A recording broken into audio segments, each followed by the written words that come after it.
if you read what the Greeks said, not what we think, but if you read what the Greeks said, they said they got everything from Egypt. They got all their knowledge from Egypt. Pythagoras spent 15 years in Egypt, and what did he have to do? He probably had to spend 5 years convincing them that he was worthy to get the knowledge that they had. Remember, knowledge was power. Knowledge was sacred.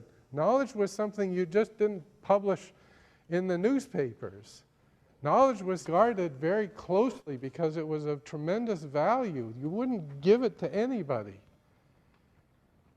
And they said that they got all their knowledge from the Egyptians.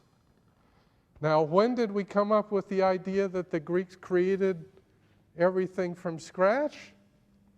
Well, believe it or not, it happened in the 18th and 19th century.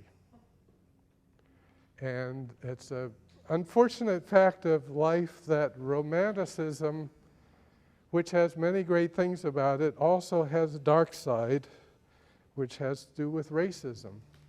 And in the 18th and 19th century, it was decided that it was just not appropriate for all this knowledge to come from an African country.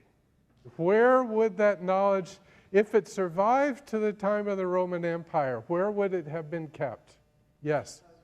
In Alexandria, in the museum, the library at Alexandria.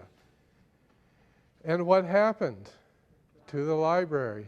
It was burned in a war, okay? And at that point, what happened to those books that were burned?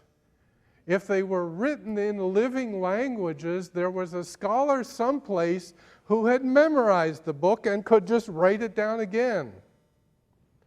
But if it was in a dead language, like ancient Egyptian hieroglyphics, end of story. Can't be reconstructed.